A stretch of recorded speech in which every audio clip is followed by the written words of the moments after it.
Good morning everyone, চলে এলাম আমি আজকের ওয়েডনেসডের ব্লগ নিয়ে। আজকে আমি কি রান্নাবান্না করেছি আপনাদের সাথে শেয়ার করব। আপনারাও আমার সাথে শেয়ার করবেন যে আপনাদের বাড়িতেও কি রান্নাবান্না মেনু হয়েছে। আর যদি কোনো রকমের কোয়েশ্চেন থাকে আমার থেকে জিজ্ঞাসা করার জন্য, আপনারা কমেন্টসের মাধ্যমে আমাকে জানাবেন, আমি তার কোয়েশ্চেনের আনসার দেব। তো আর ফ্রেন্ডস, আপনাদের সাথে আরেকটা কথা বলছি, আপনাদের ভালোবাসার আমার খুব দরকার। তা যা আমি এফবিতে রিলস আপনাদের জন্য দিচ্ছি বা আপনাদের এন্টারটেইন করছি, প্লিজ ওটা একটা করে শেয়ার করবেন, একটা করে লাইক করবেন। তো তাহলেই বুঝবো যে আপনাদের ভালোবাসা আমি ঠিক মতন পাচ্ছি। তো চলুন স্টার্ট করছি আজকের ব্রেকফাস্ট মেনু থেকে। আজকে আমি ব্রেকফাস্টে কি নিয়ে যাচ্ছি? আজকে আমি ব্রেকফাস্টে নিয়ে যাচ্ছি হচ্ছে রুটি আছে, শুকনো রুটি, সাদা রুটি শুকনো। আর তার সাথে নিয়ে যাচ্ছি আমি এই যে তরকা, ডিম তরকা, ঠিক আছে? তো এইটা হচ্ছে আমার আজকের breakfast menu, egg tarka and রুটি। আর লাঞ্চে নিয়ে যাচ্ছি হচ্ছে ভাত আছে, ডাল আছে, দেখতেই পাচ্ছেন, আলু ভাজা আছে, পেঁয়াজ দিয়ে কাঁচা লঙ্কা দিয়ে আলু ভাজা করেছি। আর এইখানটায় বাটা আছে সাইডে, দেখতে পাচ্ছেন?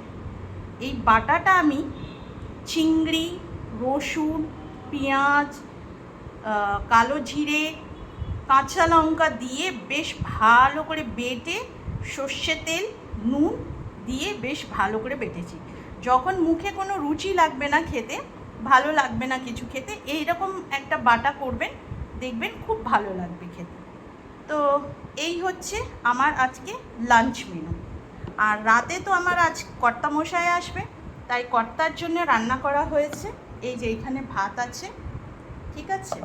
আর ভাতের সাথে এই যেই বাটাটা বললাম আপনাকে, চিংড়ি, রসুন, পেঁয়াজ, কালো জিরা, এই সমস্ত কিছু দিয়ে সর্ষে তেল দিয়ে বেশ বেটে রেখেছি।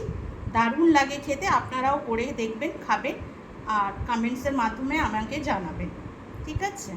তো এই বাটা রেখেছি। আর এখানে আমি করেছি হচ্ছে পমফ্রেট মাছের ঝাল।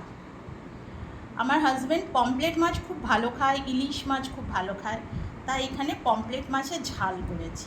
বেশ ভালো করে রসুন, পেঁয়াজ বাটা, রসুন বাটা, তার সাথে টমেটো বাটা দিয়ে বেশ ভালো করে কষিয়ে পমফ্রেট মাছের ঝাল করেছি। 3 পিস পমফ্রেট মাছ আছে, এই হচ্ছে। আর রাত্রে আমি বড়ার প্রিপারেশন করে রেখেছি, পেঁয়াজ, কাঁচা লঙ্কা আর এই যে ডাল বাটা, মসুর ডাল আর মটর ডাল বাটা আছে, এটা আমি রাত্রে খাওয়ার সময় বড়া করে দেবো। তো এই হচ্ছে আমার আজকে মেনু। আর হ্যাঁ, লাঞ্চে আমি নিয়ে যাচ্ছি ফ্রুটস তো অবশ্যই আমার লাগবে, তো ফ্রুটস। তা এই হচ্ছে আমার আজকে সারাদিনের মেনু। আপনাদের কি রান্নাবান্না হয়েছে ফ্রেন্ডস, কমেন্টসের মাধ্যমে জানাবেন। ভিডিওটা ভালো লাগলে একটা ছোট্ট করে লাইক করে দেবেন, শেয়ার করে দেবেন। Thank you everyone, tata, bye bye, see you. ভালো থাকবেন, সুস্থ থাকবেন অ্যান্ড নিজেকে সেভ রাখবেন।